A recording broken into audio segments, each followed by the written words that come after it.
आप देख रहे हैं लाइव 7।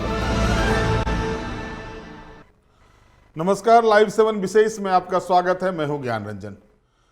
दोस्तों, झारखंड में दो कुर्मी नेताओं के बीच जुबानी जंग इस कदर छाई हुई है कि मानो लग रहा है कि जो चुनाव परिणाम आए हुए हैं उस चुनाव परिणाम के बाद से ही कैसे जो झारखंड में दूसरे सबसे ज्यादा वोट बैंक हैं, यानी ट्राइबल के बाद अगर आप देखते हैं तो सबसे ज्यादा दूसरा वोट बैंक अगर है तो वो कुर्मी जाति का है।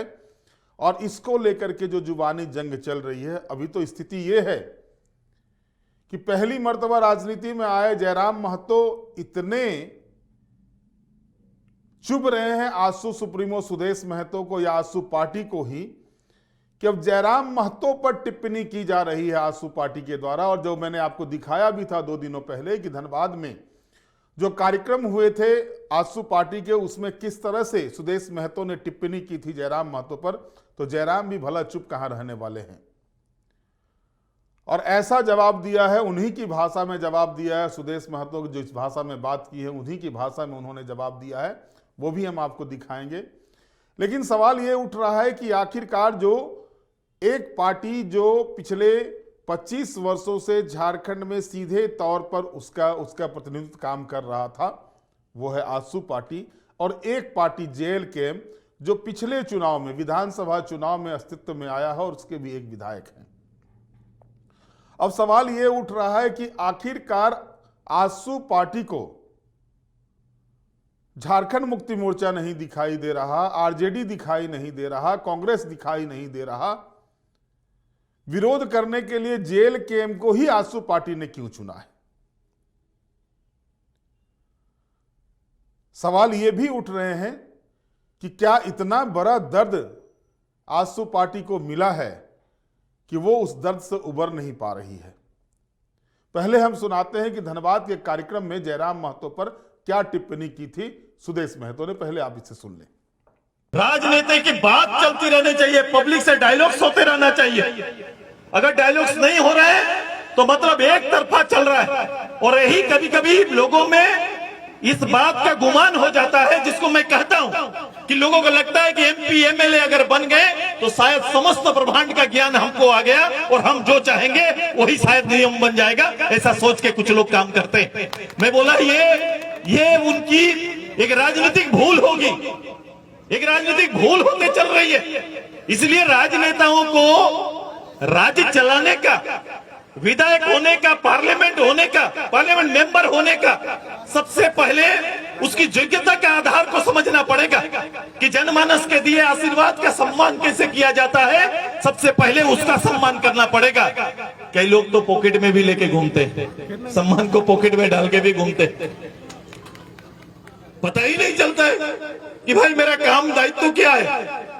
नतमस्तक होकर वहां चले जाते हैं, लेकिन बाकी जगह छाती तान कर रहते हैं। बड़ा मजा आता है। हाउस के अंदर में मैंने एक शख्स को देखा जिसने वो दोनों हाथ पॉकेट में डालकर ओत लेते हुए भी देखा। ये भी मैंने करिश्मा देखा है। उसी हाउस के अंदर जिसको सम्मान दे रहे हैं, उसी चेयर को जिससे हम भूख के पार होते हैं, उसी चेयर के सामने ऐसे खड़ा होकर अपना संबोधन करते हैं। कभी कभी गुरूर इतना भी नहीं चढ़ जाना चाहिए कि सामने हुजूर के सामने सर झुकाना भूल जाए। ये भी ध्यान रखना चाहिए। ये बात का भी मैं इंगित करता हूं, क्योंकि राजनीति इतनी सहज और सरल है ही नहीं, और एक दिन की तो कोई राजनीति है ही नहीं।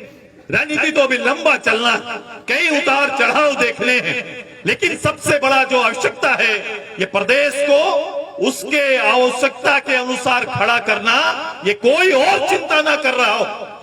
तो अभी आपने सुना कि सुदेश महतो ने जो टिप्पणी की, यानी पहली टिप्पणी तो उनके आचरण पे किया कि विधायक हैं, उनको ये पता नहीं है कि हुजूर के सामने खड़े होते हैं तो हुजूर को अदब करनी चाहिए। पॉकेट में हाथ डाल के खड़े होते हैं, इस्तीफा पॉकेट में लेके चलते, कई तरह की बातें उन्होंने कही।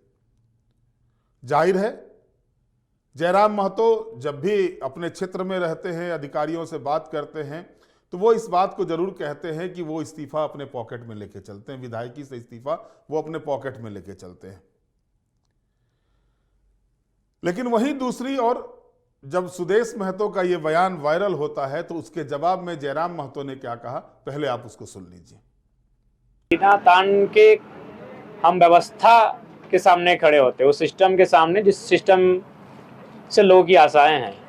और सदन आस्था मैंने कहा तो मैंने वहाँ अपना सर को झुकाकर प्रवेश किया। और उनको कहिए कि राजनीति 25 साल से कर चुके हैं, तो कौन क्या कर रहा है, कौन कैसा खड़ा हो रहा है वो मायने नहीं है, आपका स्टैंड क्या है आप उसे देखिए। वो तो 5 साल अब इतना फ्री बैठे हैं कि हमारे एक अधिकारी को फोन करते हैं और डील करते हैं कि उसके खिलाफ बयान दोगे तो खर्चा पानी देंगे। सुप्रीमो, अच्छा, सुप्रीमो डायरेक्ट फोन करते हैं। बलियापुर के एक साथी हमें फोन किए, बोला सुप्रीमो साहब ने फोन किए थे। हम बोले यार नंबर बताइए, तो जैसे उन्होंने नंबर भेजा स्क्रीनशॉट हम चेक किए, बिल्कुल उनका अपना नंबर, पर्सनल नंबर था।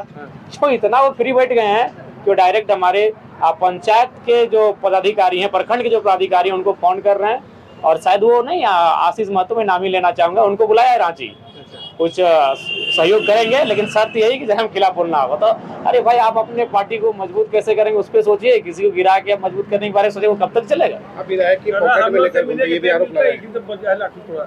देखिए ये मेरा व्यवहार इस सिस्टम के कारण है, और इस सिस्टम में दोस्त जब तक रहेगा मेरा ये शौर रहेगा। कहते हैं कि 1 महीने का छोड़ दीजिए, गर्दा उड़ा देंगे बोलते हैं, तो दे दिया जाए, क्या दिक्कत है, दे दिया जाए, दे दिया जाए, दे दिया जाए। अच्छा ये एक अंतिम साल रहेगा। हजारीबाग लोकसभा के आपके प्रत्याशी रहे संजय मेहता जो है आप पे एक आरोप लगाते हैं। नहीं एक एक बात बताइए, कोई रहा उसका, अगर यही विधानसभा चुनाव लड़के उस शख्स अगर जमानत बचा लेता, 25-30 वोट लेता, चर्चा क्यों चर्चा करेंगे? एक चीज, कोई आरोप नहीं, मतलब आपके आंदोलन पर आरोप लगा, आपके कोई आंदोलन नहीं, कोई अगर लेवल का आदमी अगर हम पे आरोप लगाता है हम बोलेंगे। सुदेश महतो जी अगर कुछ बोल रहे थे हम बोलेंगे, बयान देंगे। तिवारी महतो विधायक है, वो कुछ बोलेंगे हम बयान देंगे। यार जो खुद नहीं है कुछ उसका हम, लाखों लोग रोज हमें बोलेंगे तो हम क्या उस पर बयान देते रहेंगे? तो आपने सुना, सीधे तौर पर जयराम महतो ने कह डाला 5 वर्षों के लिए उनको जनता ने किनारे कर दिया है, और अब वो जो भी बातें करें उसका कोई वजूद नहीं होता। खैर इन सारे चीजों को छोड़ दें, जो बातें सुदेश महतो ने जयराम को लेकर कही और जो बातें जयराम ने सुदेश महतो को लेकर कही वो तो आपने सुन लिया, उस पर आपको फैसला करना है किसकी बातों में कितना दम है। लेकिन सच्चाई क्या है दोस्तों? सच्चाई यह है कि अगर आप उठा के देखेंगे कि भारतीय जनता पार्टी के साथ गठबंधन करके सुदेश महतो चुनाव लड़ते हैं, लोकसभा का भी चुनाव और विधानसभा का भी चुनाव। लोकसभा चुनाव में क्या होता है कि 1 सीट गिरिडीह की मिलती है आजसू पार्टी को गठबंधन के तहत, और उस सीट पर खड़े होते हैं जयराम महतो उनके खिलाफ में।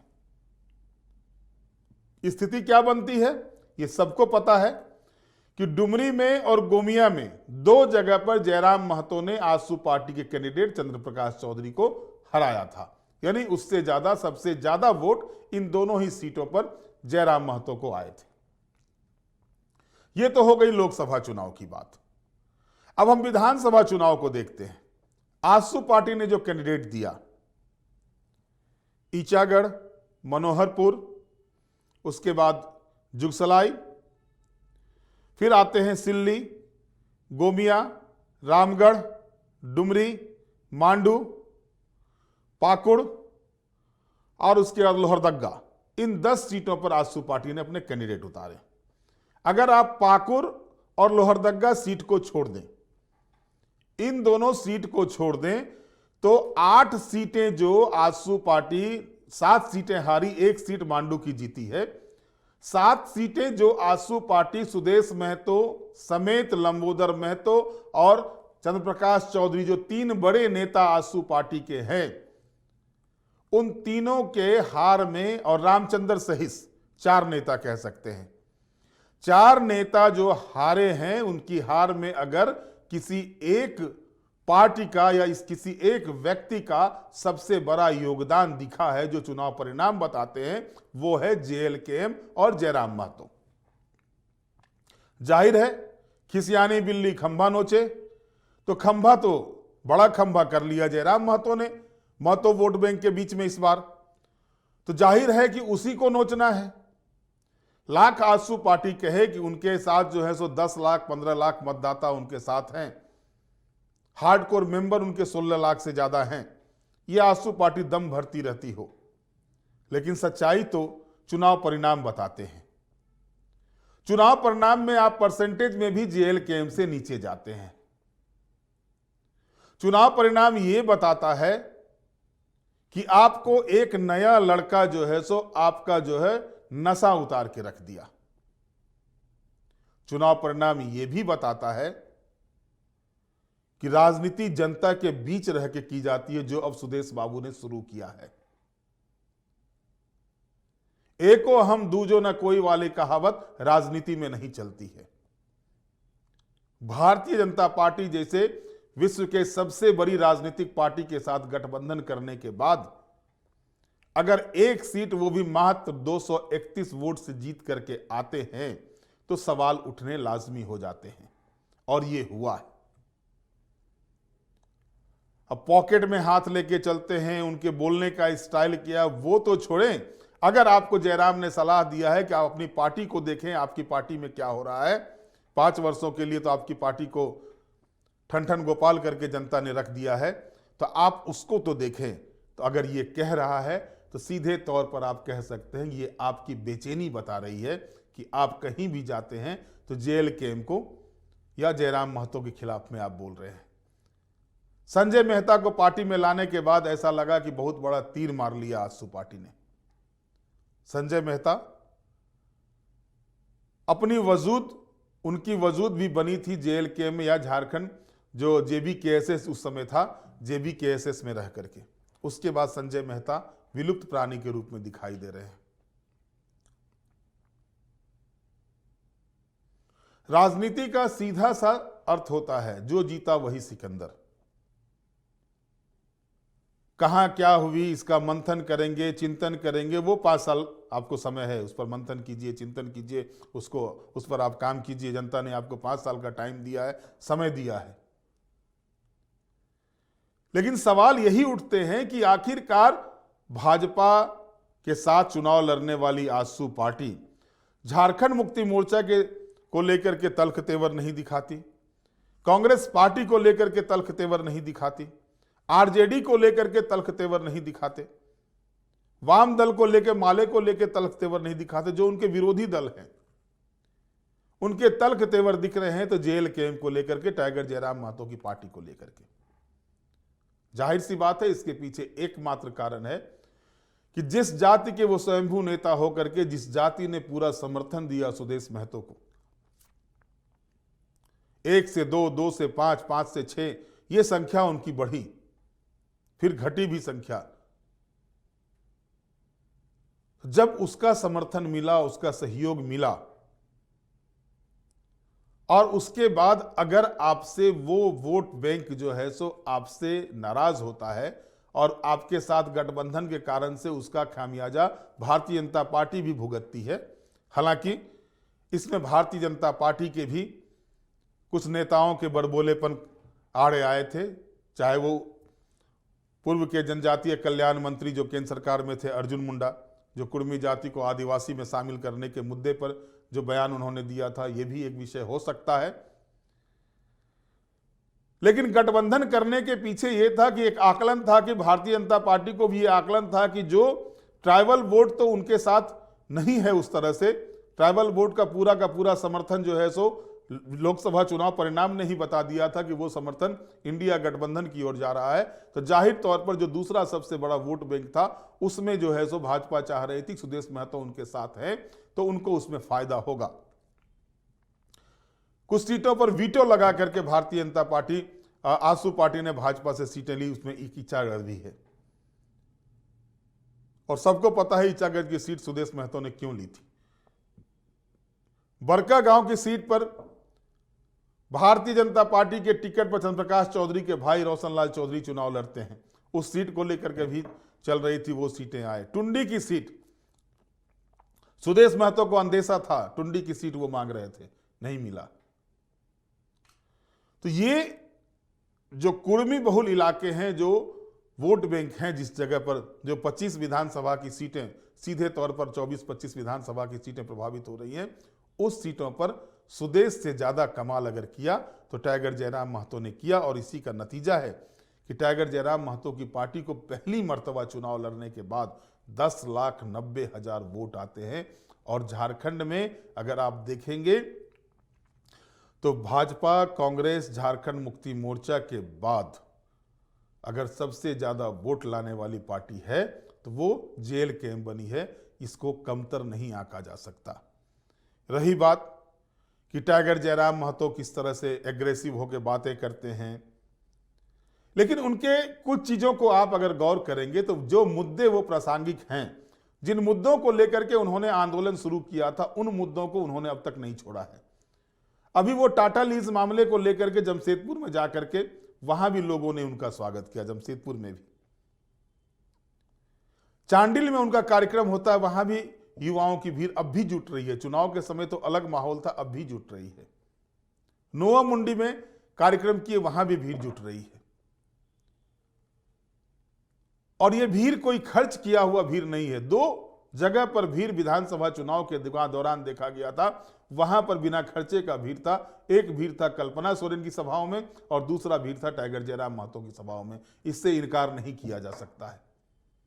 और परिणाम आए, टाइगर जयराम महतो की पार्टी भले ही 1 सीटें लाई, लेकिन वोट अगर आप देखेंगे तो वोट का आंकड़ा जो है उन्होंने पहली ही मर्तबा में अपने आप को स्थापित कर लिया झारखंड की राजनीति में। अब जिन मुद्दों को लेकर के वो आगे बढ़ रहे हैं, उन मुद्दों पर वो कितना कारगर साबित हो सकते हैं।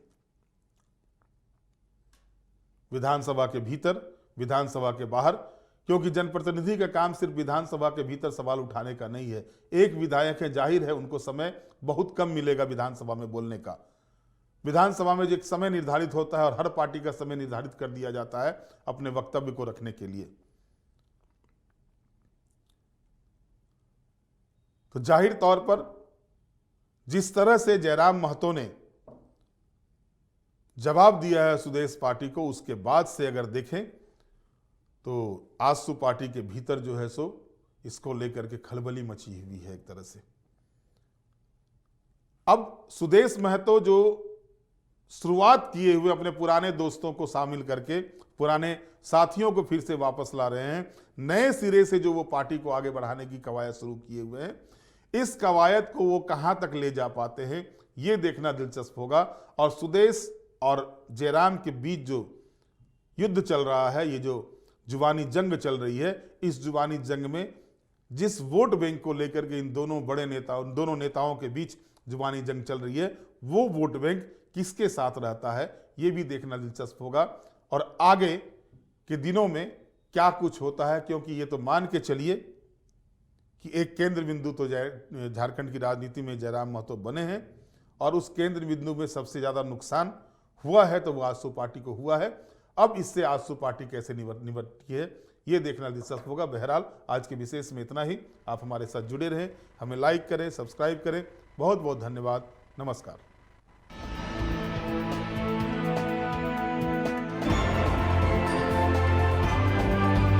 आप देख रहे हैं लाइव 7।